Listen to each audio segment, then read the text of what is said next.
Bienvenue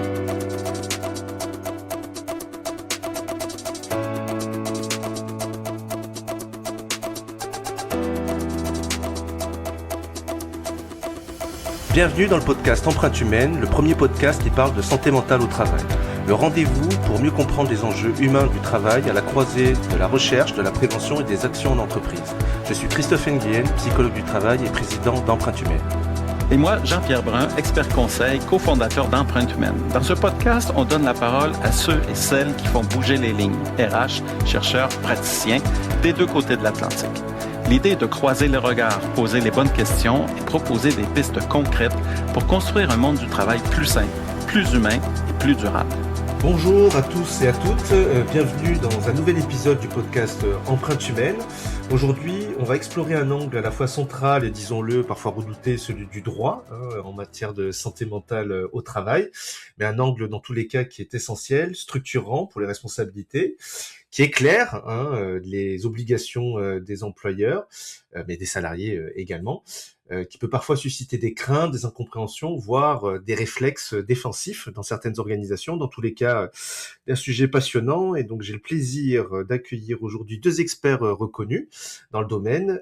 Donc Michel Ledoux, dont les travaux et les prises de parole influencent depuis de nombreuses années la réflexion sur la santé mentale au travail, en particulier dans le droit qui s'applique aux risques psychosociaux, et Aurélie Salon, associée, spécialisée sur les questions de risques psychosociaux et de santé mentale au travail. Ensemble, on va revenir sur l'évolution du cadre juridique, comprendre comment cela s'impose réellement aux organisations, ce qui suffit, ce qui ne suffit pas peut-être à garantir. Dans tous les cas, Michel, Aurélie, bonjour. Bonjour. Bonjour. Alors pour commencer, est-ce que vous pouvez nous présenter vos parcours respectifs et nous dire ce qui vous anime aujourd'hui dans vos activités de conseil et de pratique professionnelle autour de la santé au travail? Peut-être honneur à Aurélie. Allez, même si chronologiquement, ça aurait été logique que ce soit Michel qui commence. Ah, mais, bon alors mais sinon Michel, alors peut-être chronologiquement. Ouais, il vaut mieux. Alors oui, elle se moque de mon âge, mais bon, je lui parle. Alors, en ce qui me concerne, donc, j'interviens dans le champ de la santé au travail depuis au moins 30 ans. J'ai démarré sur ce sujet autour de la question des accidents du travail, pur jus. Et puis, à partir des années 2000, on a commencé à s'intéresser aux maladies professionnelles et notamment, on est intervenu pendant 20 ans pratiquement sur la question de l'amiante, sur ce qui est coutume d'appeler l'affaire de l'amiante. Et puis, nous avons, au fil des années, exploré d'autres domaines autour de la santé au travail et notamment la problématique du financement, puisque ce sont les employeurs qui financent le risque accident du travail et maladie professionnelle. Il y a des règles de tarification qui sont extrêmement précises et exigeantes. Et on a toute une équipe qui s'est progressivement constituée autour de la question de la tarification. Et puis, avant-dernière étape, si je puis dire, depuis une quinzaine d'années, évidemment, on travaille sur la question des risques psychosociaux.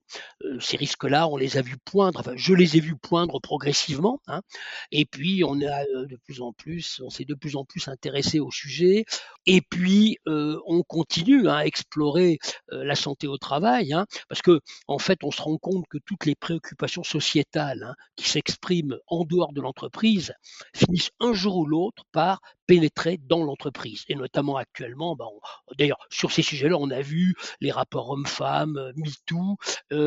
Actuellement, on est par exemple sur la question des addictions, notamment les problématiques de consommation de cocaïne, de cannabis. Bon.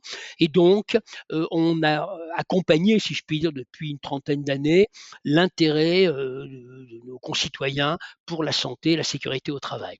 Et alors aujourd'hui, on est maintenant une cinquantaine au cabinet d'avocats et de juristes, et on ne travaille donc que sur la santé au travail. Santé physique, santé mentale, tout ce qui a trait aux accidents du travail, aux maladies professionnelles, à la responsabilité civile, à la responsabilité pénale. On fait également beaucoup de formation, de sensibilisation, de cours dans certaines universités, voilà. Et effectivement, clairement aujourd'hui, la santé physique et mentale est au cœur de la vie professionnelle, et c'est vrai que nous, depuis 30 ans, on a accompagné cette évolution, on y est, et donc on a acquis quand même au fil du temps une compétence probablement de bonne qualité. Voilà ce que je peux dire. De mon côté, moi, j'ai fait un master en droit de la protection sociale d'entreprise à Paris 1, à la Sorbonne. Et j'ai rejoint le cabinet Ledoux immédiatement après ce master, où j'ai été formée notamment par Michel sur tous les sujets de santé-sécurité qu'il vient d'aborder. J'ai fait aussi une thèse sur la responsabilité pénale en matière de santé et sécurité au travail au cabinet pendant 3 ans. J'étais en alternance, on va dire, entre le cabinet et ma thèse. Et au fur et à mesure, je me suis intéressée à ce nouveau sujet qui émergeait, les risques psychosociaux.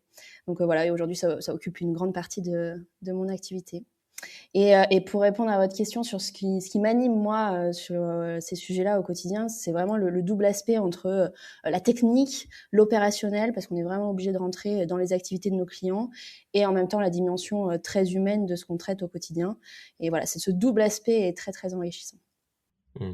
On a l'impression dans tous les cas que, en matière de droit, sur le champ de la santé mentale au travail, elle est très abondante, très foisonnante. Je sais pas si c'est quelque chose que vous partagez, en tout cas moi un peu profane, j'ai l'impression qu'il y a pas un jour où on ne parle pas d'une nouvelle jurisprudence, d'un nouvel arrêt. Est-ce que je me trompe ou pas? Bah, non, non, vous savez, le droit, c'est une science humaine, hein. Bon, donc c'est le reflet de l'état d'esprit d'une société à un moment donné. La société change, les règles de droit changent. La société évolue et donc la lecture des juges sur les règles de droit elle-même va évoluer. Et comme la vie change à toute vitesse, comme les évolutions sociétales sont extrêmement violentes depuis quelques années, bah effectivement, pratiquement, allez, tous les 3, 4, 5, 6 mois, il y a du nouveau au niveau des textes, au niveau de la loi, du règlement et également au niveau de la jurisprudence, qui ne cesse de s'adapter à l'évolution de la société. Et comme la santé physique et mentale est au cœur de la vie professionnelle, et comme notre vie professionnelle, finalement, c'est souvent notre vie tout court, hein, eh bien, effectivement, il y a du changement, il y a des nouveautés, et c'est ce qui fait d'ailleurs, Aurélie vient de le dire, hein, de la richesse de cette matière, c'est que ça ne cesse de changer, et on décrypte les évolutions sociétales au fil de l'évolution de la jurisprudence. Voilà. Oui, c'est un reflet, tout à fait. Donc, on parle souvent de l'obligation, donc de sécurité, de l'employeur, comme étant effectivement un enjeu incontournable en matière de prévention, avec des évolutions aussi justement en matière de jurisprudence. Donc, première question, où on en est aujourd'hui de la portée de cette obligation, hein, qui pèse sur les employeurs, et comment est-on passé d'une protection plutôt physique, hein, en matière de sécurité à une exigence de plus en plus forte en matière psychologique? Ouais. Alors déjà, sur cette fameuse obligation de sécurité, bon, il faut savoir que pour aborder le sujet, il faut déjà partir du code du travail. Et sans vouloir être trop technique, le premier article de la 4e partie du code du travail nous dit la chose suivante: l'employeur prend les mesures nécessaires pour assurer la sécurité et préserver la santé physique et mentale des travailleurs. Ça, c'est le cadre. Seulement, depuis 30 ans, on s'est tous demandé, ça va jusqu'où, hein? Où commence, où s'arrête l'obligation de l'employeur, hein? Quel est c'est ça l'amplitude de cette obligation? Bon, et les choses ont évolué finalement en 2 temps, schématiquement, hein. Première étape, le 28 février 2002, à l'occasion de ce qu'il est coutume d'appeler finalement l'affaire de l'amiante, la Cour de cassation a posé le principe suivant: en vertu du contrat de travail qui lie un employeur à son salarié, l'employeur est tenu à l'égard de son salarié à une obligation de sécurité de résultat. Ça veut dire que pendant 15 ans, chaque fois qu'il y avait un pépin dans une entreprise, chaque fois qu'une règle de sécurité n'était pas respectée, hein, chaque fois qu'un accident survenait, eh bien, je schématise, systématiquement, l'employeur était condamné à indemniser le salarié.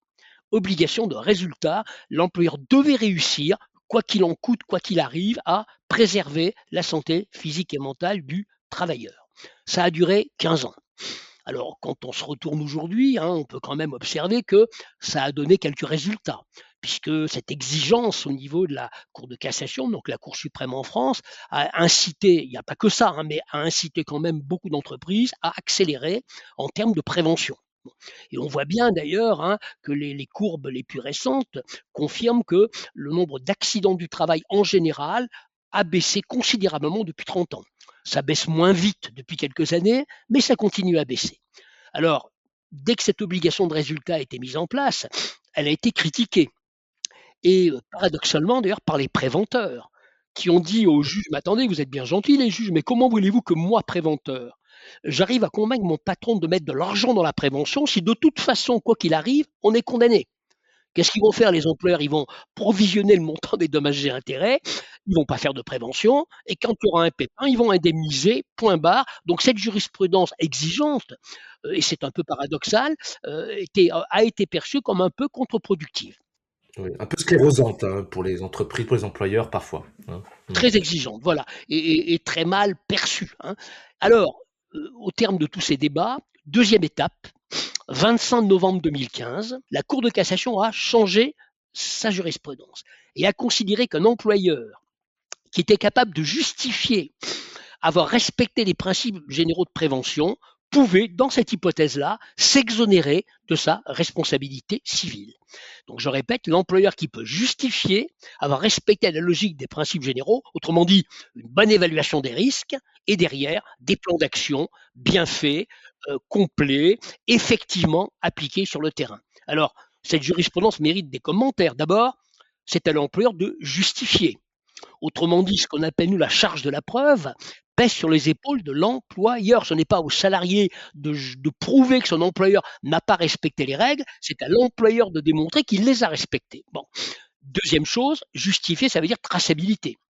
Et alors, on justifie comment? Bon, bah, déjà avec un bon document unique d'évaluation des risques, par exemple, avec des bons plans de prévention, des bons protocoles de chargement et de déchargement, un bon règlement intérieur, et puis, si on parle de RPS, ben, effectivement, des mesures de formation, d'incitation, de formation, et puis des procédures de réaction en cas de pépin, notamment la fameuse enquête interne dont on parlera tout à l'heure. Donc déjà, première idée, on justifie. Bon.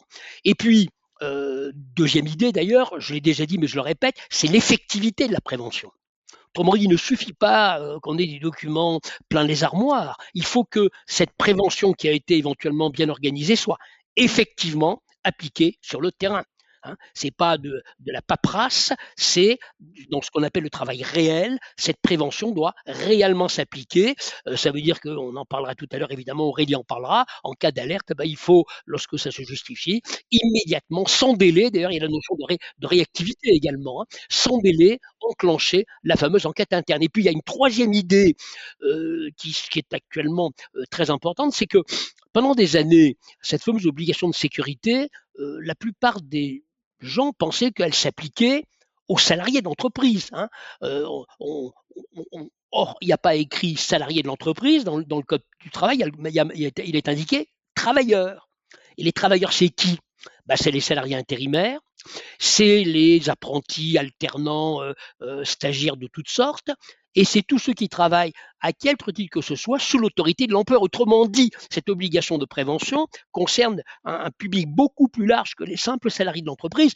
Et si on applique ça au RPS, le salarié de l'entreprise qui harcèle un client doit être sanctionné. Le client qui harcèle le collaborateur de l'entreprise, est concerné par cette obligation de prévention. Et donc, ça part un petit peu dans tous les sens. Hein. Aujourd'hui, quel que soit le contrat de travail, on est un travailleur et on doit effectivement respecter cette obligation de prévention et l'employeur doit la faire respecter.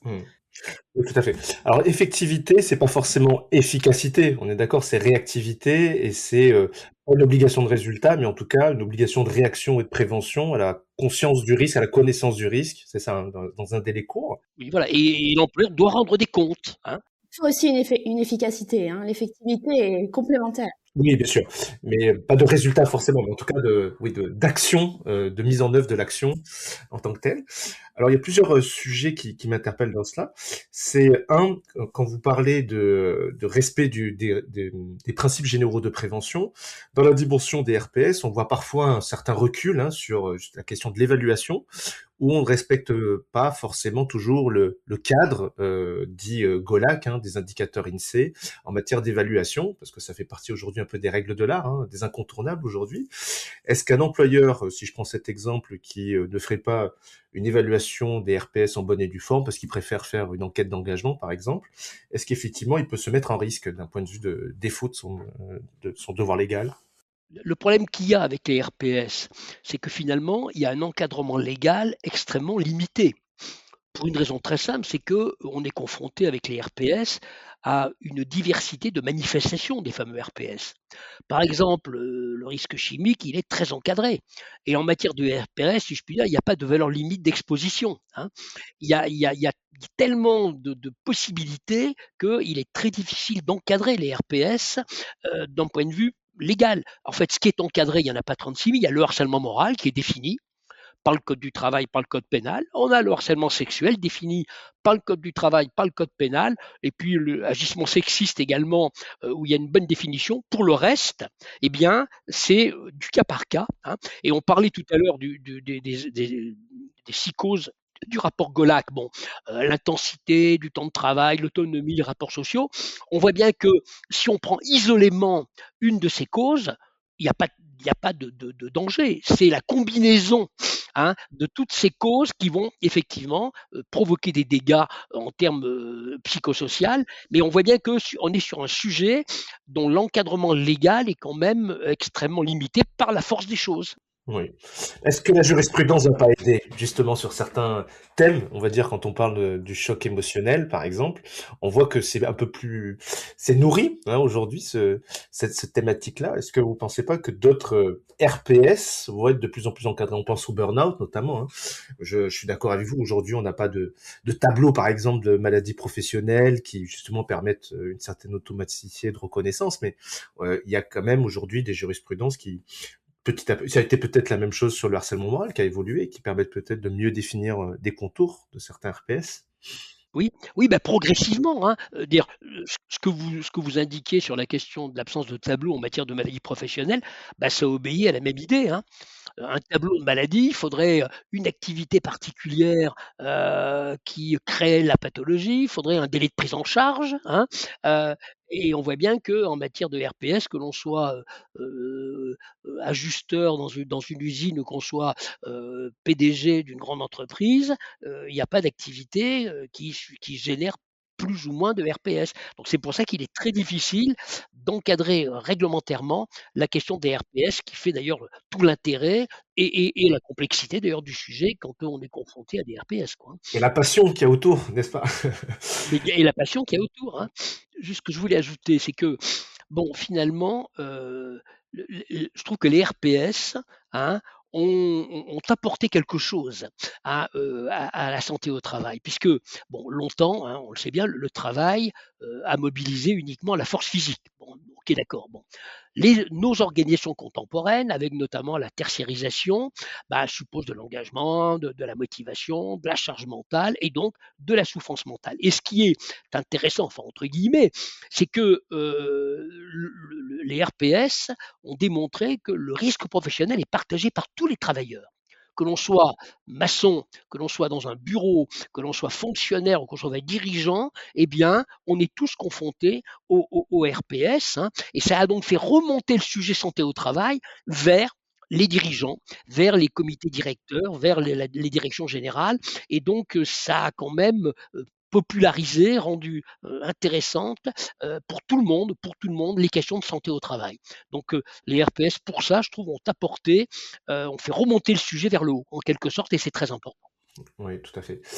Alors, avant d'aller plus loin aussi, parce qu'on a parlé de sujets de droit, les RPS relèvent de plusieurs domaines juridiques, droit du travail, droit de la sécurité sociale, pénal, etc. Est-ce que vous pouvez simplement nous rappeler la différence entre le civil, le pénal, quand on parle de santé mentale au travail, et qu'est-ce qui relève de quoi au final, pour quel type de situation, hein? C'est assez transversal finalement la question juridique des risques psychosociaux. En 2 mots, hein, le civil, ça a pour objectif l'indemnisation, hein. Dans tous les pays du monde, quand un salarié subit une atteinte à la santé, on va indemniser son préjudice en versant à la victime une réparation financière. On appelle ça des dommages et intérêts. Et ça va dans les poches de la victime. Bon. Alors que le pénal, l'objectif du pénal, c'est la punition, c'est la sanction. Quelqu'un n'a pas respecté la règle du jeu social, qui est notamment inscrite dans le code pénal ou dans le code du travail d'ailleurs, et il va être puni par un tribunal qui sera le tribunal correctionnel, et cette punition, ce sera soit de l'emprisonnement, soit une amende. Il faut bien pas confondre l'amende et les dommages et intérêts. Les dommages et intérêts vont dans les poches de la victime, l'amende va dans les poches du trésor public. Bon. Donc schématiquement, c'est ça.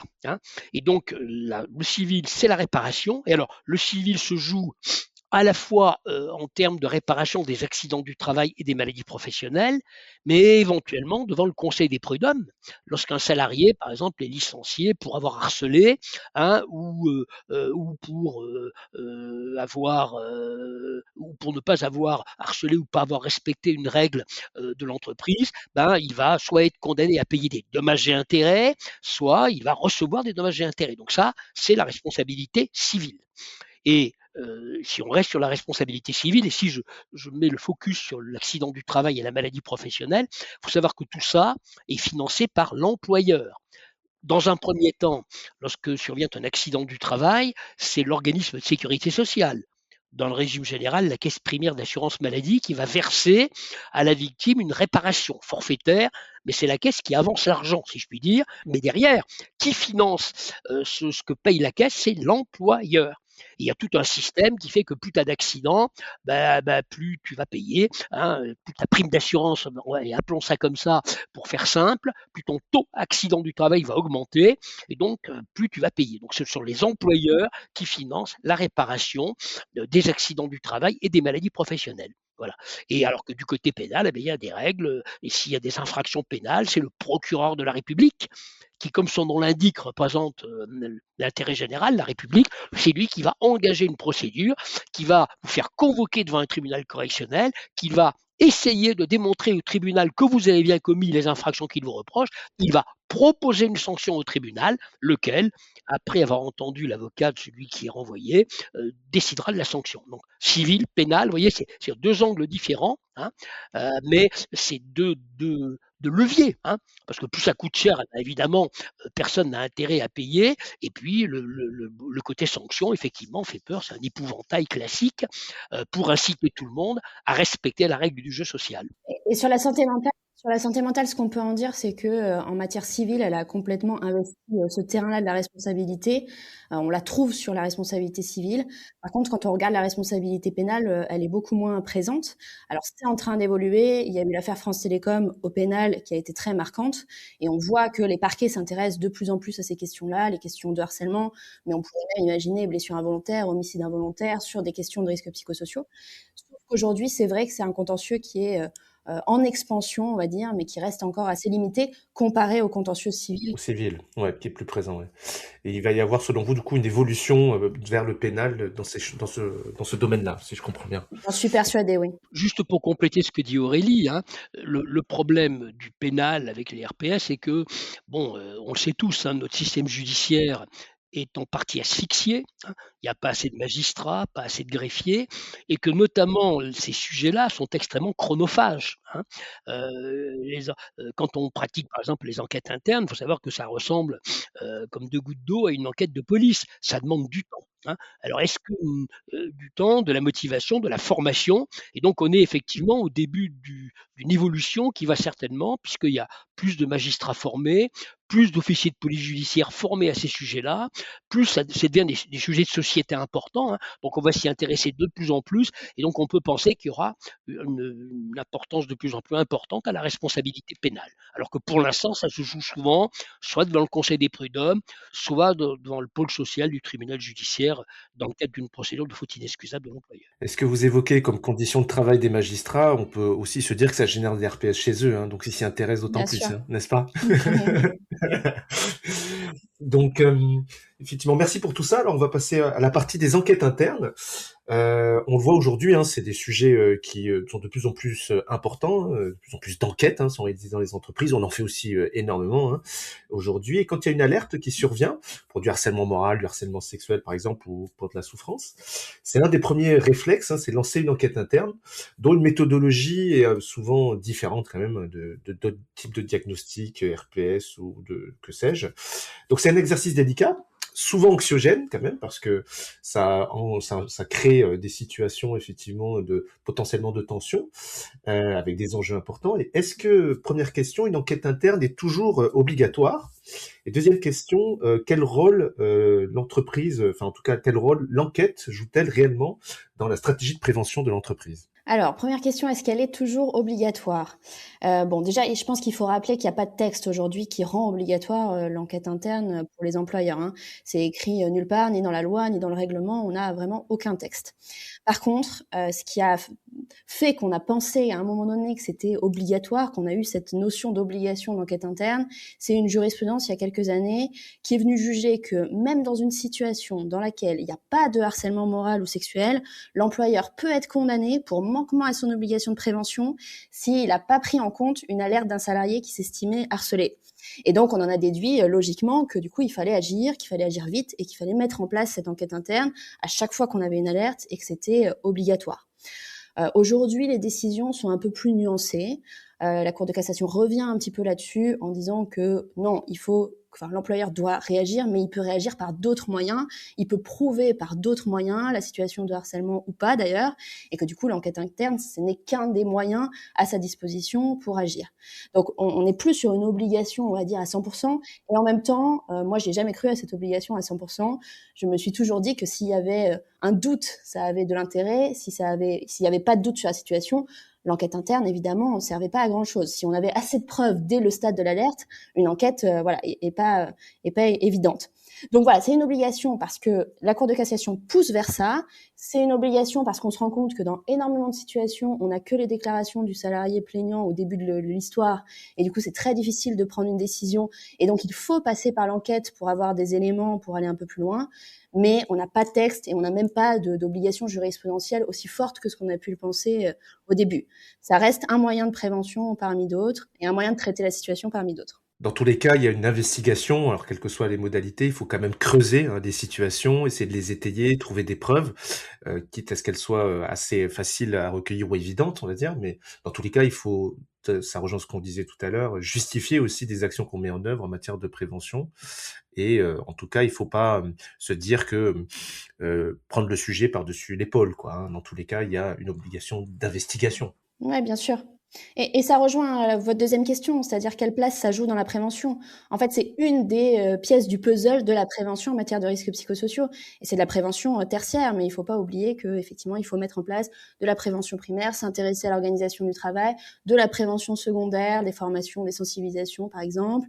Et effectivement, quand on a une alerte, quand le mal est peut-être déjà fait, l'enquête, ça paraît être la mesure la plus évidente, mais encore une fois, pas nécessairement obligatoire. On peut imaginer quelqu'un qui arrive en faisant une alerte avec une pile de mails et qui arrive à prouver les choses sans que l'employeur ait besoin finalement d'aller creuser plus que ça, bah, il serait obligé de prendre une décision rapide, une mesure rapide qui serait Disciplinaire, directement oui. une mesure Ouais, disciplinaire, voilà, par oui, exemple. oui, tout à fait.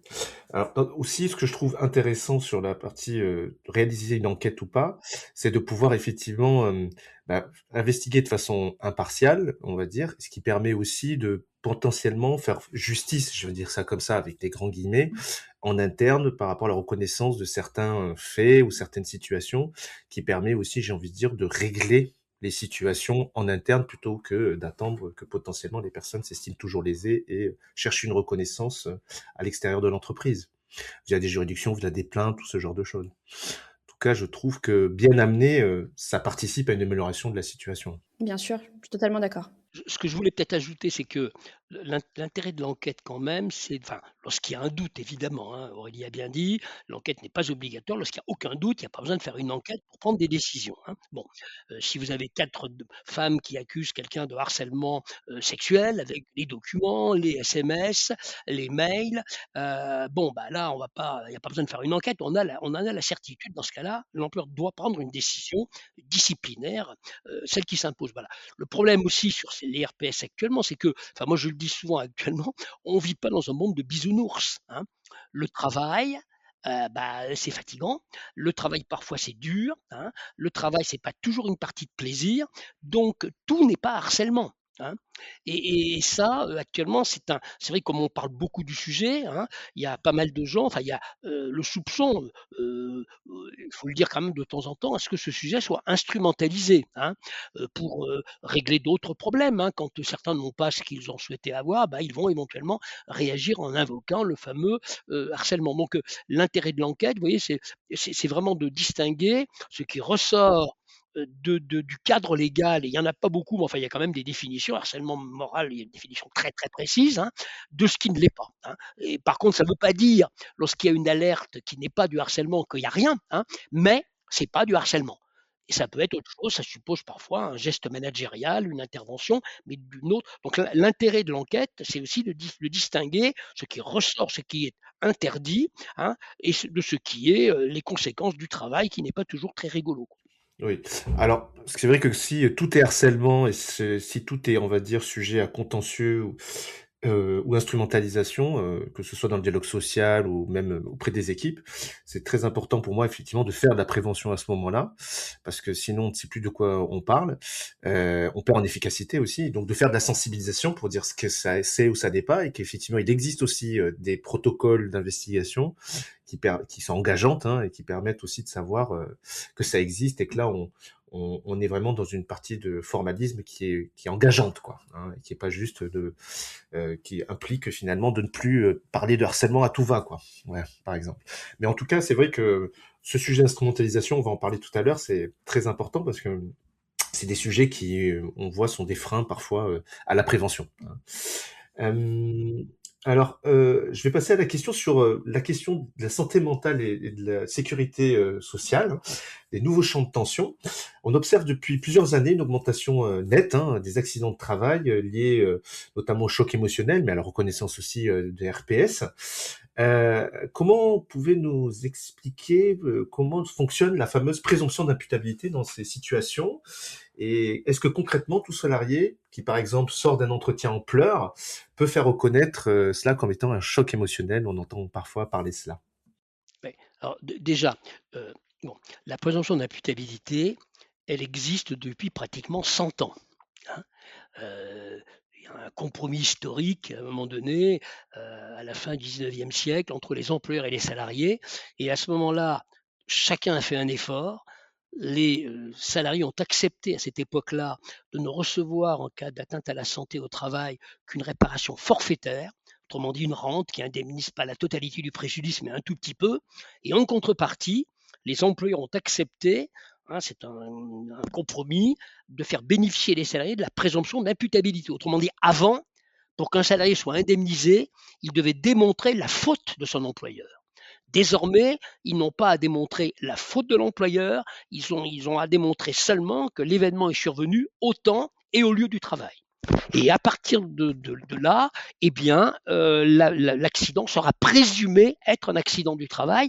Et pour combattre cette présomption, il faudra que l'employeur ou l'organisme de sécurité sociale d'ailleurs démontre que l'événement n'a aucun lien, si minime soit-il, avec le travail et les conditions de travail. Ce qui signifie, pour reprendre un peu le scénario dont on parle souvent, c'est vous êtes reçu par votre DRH, il vous dit des choses extrêmement désagréables, vous êtes profondément blessé, vous sortez de là en claquant la porte et en pleurant, vous quittez l'entreprise, vous allez voir votre médecin, il va vous arrêter pendant 15 jours, eh bien, vous allez pouvoir éventuellement faire une déclaration accident du travail à condition de pouvoir démontrer que il s'est effectivement passé ce jour-là, à cette heure-là, un incident, que plusieurs témoins vous ont vu quitter l'entreprise en pleurant. Eh bien, le fait accidentel étant survenu au temps et au lieu du travail sera présumé être un accident du travail. Et donc, la plupart du temps, ce sera un accident du travail de la même manière pour que vous êtes victime d'un infarctus au travail, quand bien même vous aviez des problèmes cardiaques auparavant, eh bien l'infarctus, sauf preuve contraire, sera considéré comme un accident du travail. Donc vous voyez qu'il y a dans la présomption exclut la preuve certaine et absolue que c'est un accident du travail. C'est un accident du travail, juridiquement, c'est un accident du travail. D'ailleurs, on a le même problème avec les maladies professionnelles, hein. Bon, avec les tableaux de maladies professionnelles, alors je ne parle pas des RPS parce qu'il n'y a pas de tableau. Si, prenons l'exemple de l'amiante, hein. Si vous avez un cancer bronchopulmonaire, si vous avez travaillé dans une entreprise qui vous a exposé seulement, si le délai de prise en charge qui peut être jusqu'à 40 ans est valable, eh bien c'est bon, c'est une maladie professionnelle. On n'est pas complètement sûr que votre cancer a été provoqué par l'amiante, mais les trois conditions sont réunies et par présomption, c'est une maladie professionnelle. C'est notre système. Et d'ailleurs, juste, je précise ça, ces dernières années, on a lu dans la presse qu'on était les champions d'Europe des accidents du travail. Bon, qu'on était les recordman d'Europe. Mais c'est idiot, puisqu'on est les seuls en Europe à avoir la présomption d'imputabilité. Donc nous, on a beaucoup d'accidents, et je ne le regrette pas pour les victimes, qui ont l'étiquette accident du travail, mais qui sont des accidents du travail par le jeu de la présomption d'imputabilité. Ce qui n'a rien à voir avec un problème de prévention. Donc, vous voyez, donc cette présomption, elle est souvent mal vécue par les employeurs, évidemment, parce qu'ils se disent c'est pas, mais c'est la loi en France depuis 1898. Et puis, ce qui est intéressant sur la santé mentale, c'est qu'on aurait pu se poser la question d'une lésion psychologique. Est-ce que ça rentre dans la qualification professionnelle d'accident du travail, de maladie professionnelle? Et la jurisprudence juge depuis très longtemps que oui, aucun problème pour qualifier accident du travail une lésion psychologique. Ça arrive régulièrement. Vous citiez un choc émotionnel à la suite d'un entretien. Ça arrive aujourd'hui très régulièrement. Et Michel parlait des maladies professionnelles. On en trouve aussi évidemment beaucoup autour de la santé mentale, même si on n'a pas de tableau, ce que vous évoquiez tout à l'heure. On passe par un comité de médecins qui s'appelle le C2RMP pour faire reconnaître un lien direct entre la pathologie psychique et le travail. Et on arrive à faire reconnaître des maladies professionnelles sur ce terrain-là très largement. Ça augmente même régulièrement. Aurélie, concernant les enquêtes, à l'heure actuelle, quelles sont les principales exigences en matière de méthodologie et de preuves pour qu'une enquête interne soit jugée valable, opposable finalement? Ouais, vous avez raison de parler de preuves parce qu'il faut rappeler là encore qu'il n'y a pas de cadre juridique extrêmement strict. On a encore une fois aucun texte qui vient nous donner une méthodologie, une procédure. Voilà, on est un peu livré à nous-mêmes quand il s'agit de mener des enquêtes. On n'a pas de texte. Et je pense qu'il faut aussi dire que c'est une bonne chose. Il y a tellement de situations différentes, tellement d'entreprises différentes, et les enquêtes se mènent de façon tellement différente à chaque fois, suivant la situation et le cadre, que si on avait une méthode, à mon avis, ce serait catastrophique. Donc c'est très bien qu'il y ait une certaine flexibilité sur cette méthodologie-là. Maintenant, effectivement, il faut que les conclusions d'une enquête, elles aient une valeur probatoire pour un juge potentiellement demain. Et je pense que les juges s'attachent à des choses qui sont, des principes qui sont hyper importants. En premier lieu, l'impartialité. Il faut que tous les choix méthodologiques qui sont faits soient vus sous ce prisme de l'impartialité. Il faut que les enquêteurs soient les plus neutres possibles dans les choix qu'ils font en cours d'enquête. Typiquement, par exemple, il s'agit de pas du tout trier les personnes qu'on va entendre. Alors, ça veut pas dire entendre tout le monde, entendre tout le service, toute la boîte, mais ça veut dire, du coup, rester neutre dans les choix des personnes qu'on identifie comme potentiellement intéressantes pour apporter de l'information dans le cadre de l'enquête, par exemple. Donc l'impartialité, ça pour moi, c'est le premier guide. Faut pas non plus, que des personnes qui soient mises en cause soient celles qui pilotent l'enquête, par exemple. Exactement, bien sûr. Exactement, par exemple. Mais en fait, tous les choix méthodologiques qui pourraient, du coup, laisser penser que l'enquête est menée avec un biais particulier et avec un parti pris, ça va complètement anéantir les conclusions et la qualité probatoire des conclusions de l'enquête. Donc, on peut multiplier les exemples, effectivement, il y en a plein. Deuxième principe, à mon avis, qui est regardé par les juridictions et qui est aussi très important, même en termes de prévention, c'est la confidentialité. L'enquête, elle doit traiter les choses, mais elle doit pas mettre de l'huile sur le feu. Et ça passe, à mon avis, par cette confidentialité.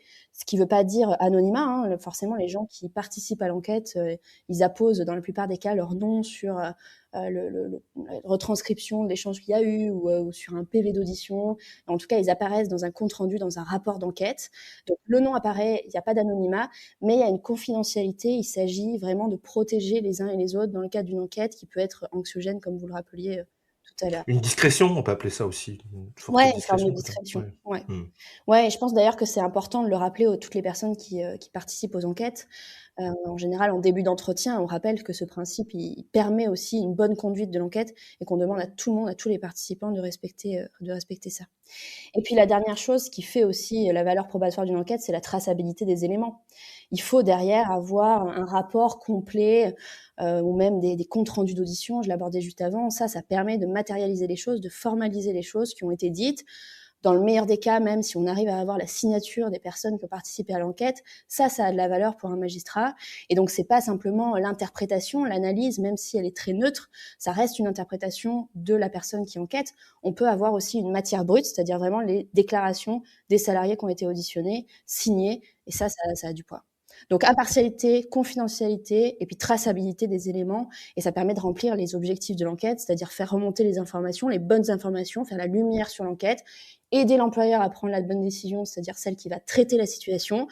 Et vous parliez de preuves, ça permet aussi du coup de protéger juridiquement l'employeur, puisque demain, potentiellement, il peut être amené à justifier la décision qui a été prise devant un tribunal, et pour ça, il faut des éléments formalisés. Donc ça permet de protéger l'employeur.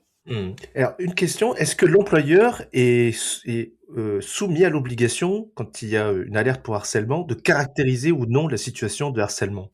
Vous voulez dire au début de l'enquête ou à la fin de l'enquête? Ou à la fin, c'est-à-dire de se positionner sur le fait qu'il est sollicité pour une alerte de harcèlement, mettons, moral.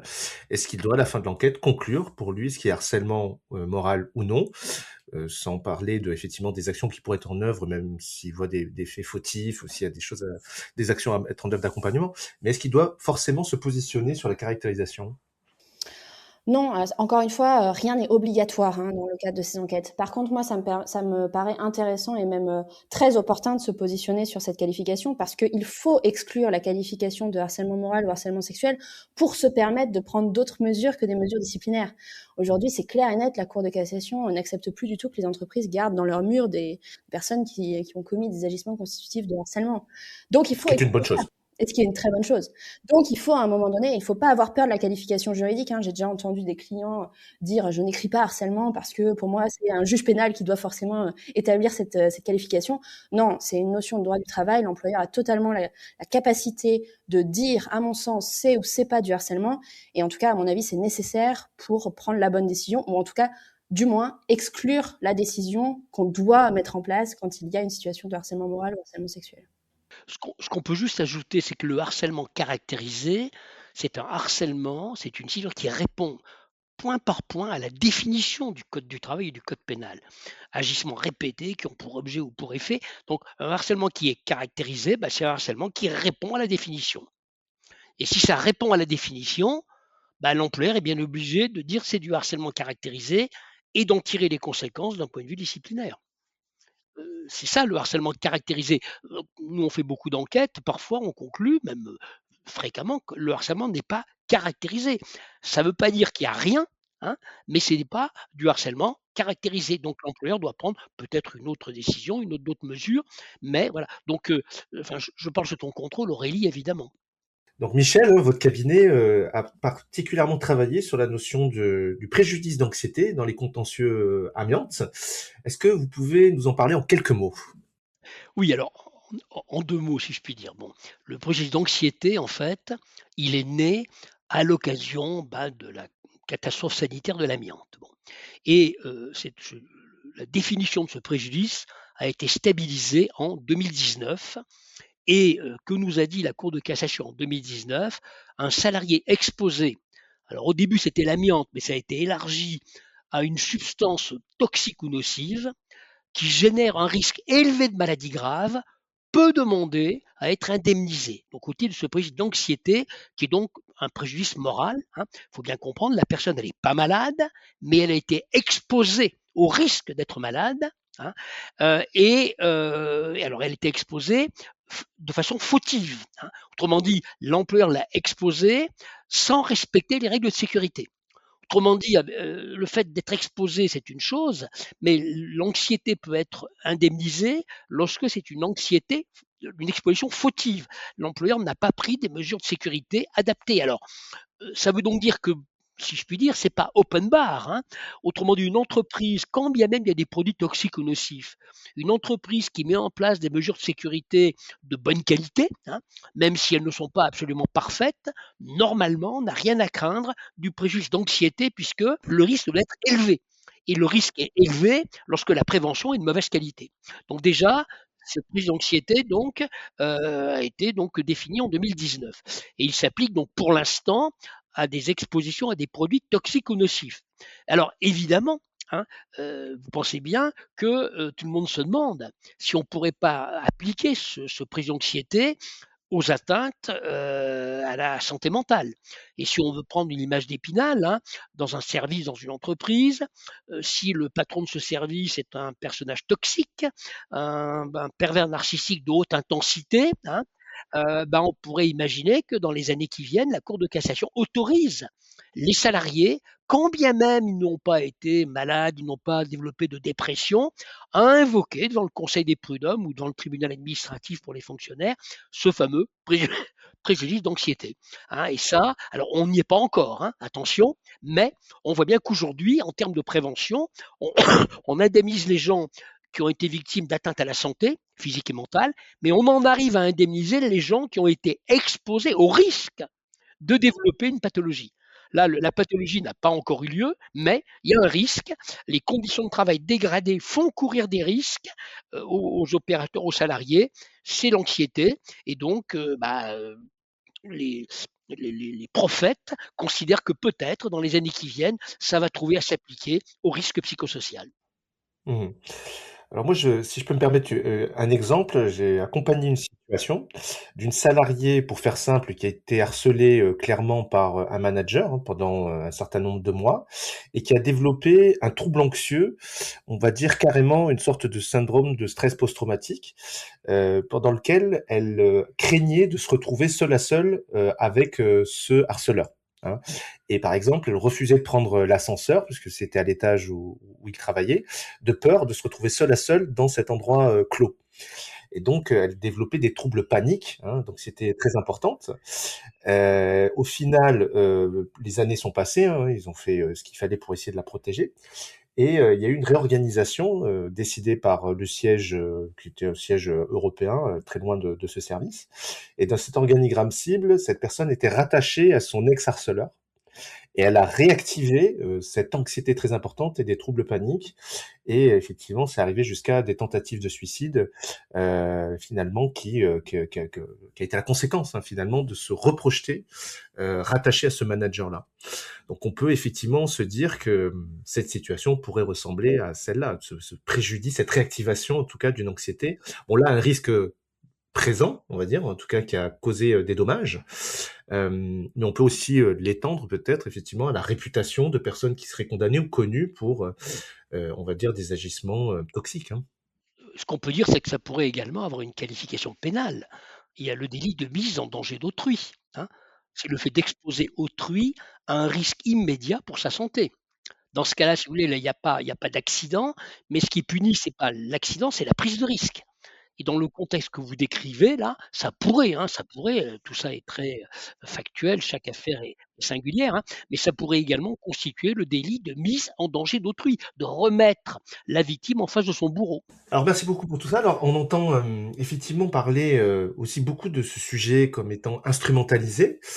Alors comment une entreprise, selon vous, je vous pose la question à vous deux, peut-elle finalement se protéger, bien remplir son devoir légal en tant qu'employeur, être un bon employeur, on va dire, tout en se protégeant juridiquement et en étant juste et responsable? Quelles seraient les quelques idées clés que vous donneriez à un dirigeant qui voudrait mettre en œuvre une bonne prévention des risques psychosociaux sans avoir de crainte quant à son instrumentalisation?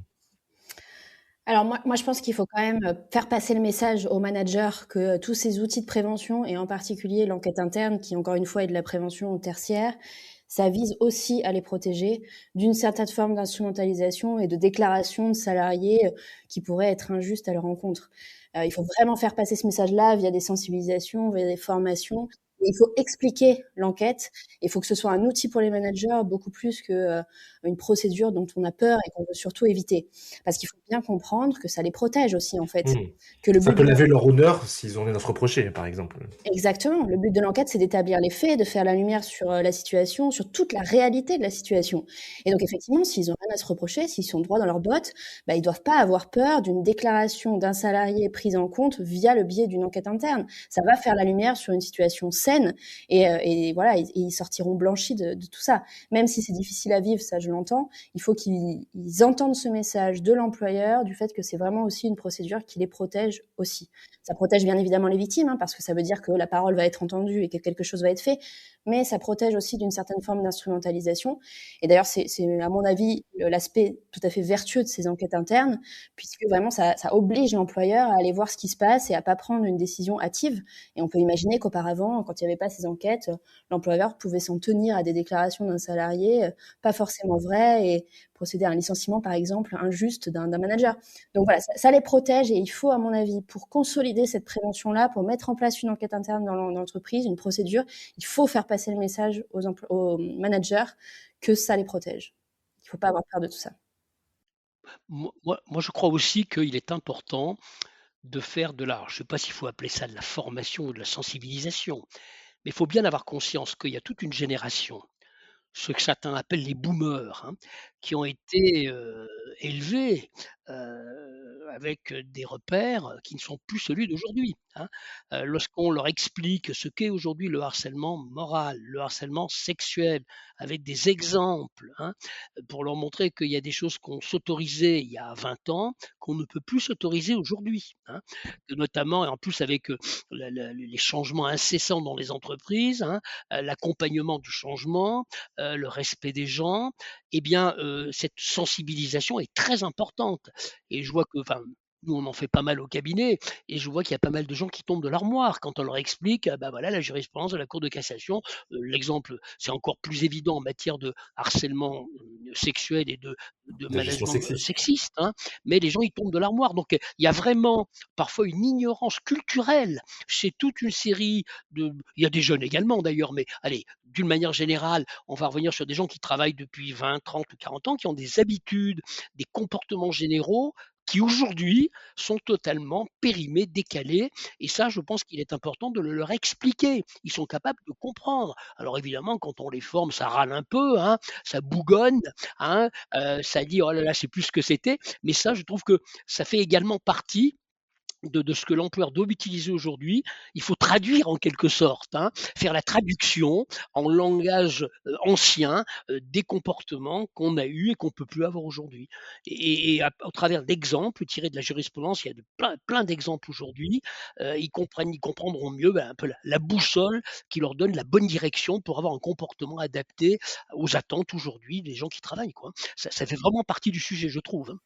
Il y a aussi une idée reçue chez les dirigeants qui est le fait qu'à un moment donné, quand on parle de ces sujets-là, quand on met en place de la prévention, on ouvre la boîte de Pandore et du coup, on va donner des idées aux salariés et ça va entraîner ce que vous abordez, cette instrumentalisation.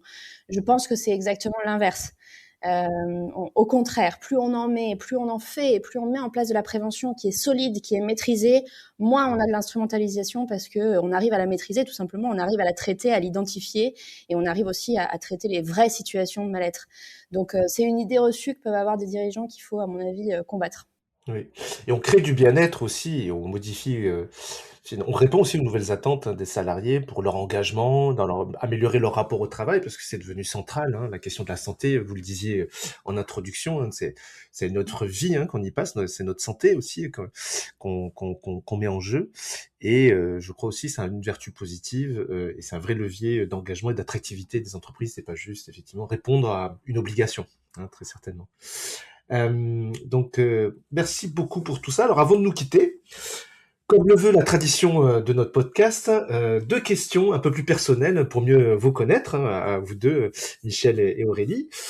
Première question, un livre ou une décision récente, une actualité juridique qui ont nourri votre réflexion ces derniers temps. Et la deuxième question, aussi un petit rituel quotidien, un plaisir coupable qui vous aide à préserver votre santé mentale. Pour préserver ma santé mentale, je dirais passer du temps avec ma famille. Je crois que c'est ça qui donne le plus d'équilibre. De mon côté, moi, c'est un bouquin que je conseille parce que je le trouve excellent et que je pense qu'il n'y a pas d'équivalent. C'est un bouquin qui a été écrit par Emmanuelle Wurtz, qui est une magistrate de la Cour de cassation, chambre criminelle, et par Hervé Lanouzière, qui s'appelle, c'est simple, La santé au travail. C'est un bouquin qui est publié aux éditions Economica, qui fait vraiment le tour de la question, il est en train d'être mis à jour, ce bouquin d'ailleurs. Il était très à jour, il est très facile à lire, il est agréable à lire, et il est à mon avis complet si on veut faire le point complet de la santé au travail, avec même les risques émergents, hier, aujourd'hui et demain. C'est un formidable bouquin. Et puis, pour ma part également, ben moi, pour me détendre, c'est le sport, hein. C'est-à-dire un petit jogging sur le chemin des douaniers en Bretagne, il n'y a rien de tel pour se nettoyer la tête. Donc j'essaye de faire du sport, je suis un peu nerveux. Eh bien, si je veux être plus calme au travail et avec ma famille, du sport régulièrement, il n'y a rien de tel pour se calmer et puis aussi pour faire le bilan. Il y a rien, dans les 10 minutes qui suivent un bon jogging, quand on s'arrête, là, il y a un moment de lucidité extraordinaire. C'est le moment de prendre les bonnes décisions. Très bien, merci beaucoup tous les deux pour cet éclairage. Donc on retiendra notamment que le droit n'est pas seulement une contrainte, ça peut aussi être une ressource, je pense, pour faire évoluer le monde du travail. C'est un cadre structurant et qui peut aider les entreprises à agir de façon efficace en matière de prévention. Alors pour suivre les analyses, les travaux du cabinet Ledoux et Associés, ils peuvent vous retrouver sur LinkedIn, sur votre site internet, sur les réseaux sociaux.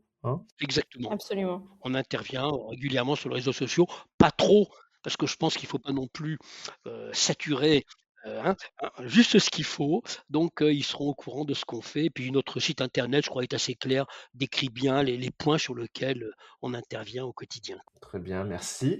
Alors, quant à nous, on se retrouve très bientôt pour un nouvel épisode du podcast Empreinte humaine sur la santé mentale au travail. Merci pour votre écoute. Si cet épisode vous a plu, pensez à le partager, en parler autour de vous et à vous abonner sur votre plateforme de podcast préférée. Vous pouvez aussi nous retrouver sur LinkedIn ou sur notre site empreintehumaine.com pour ne rien manquer. Merci de votre écoute et à très bientôt pour un nouvel épisode du podcast Empreinte humaine, le premier podcast dédié à la santé mentale au travail.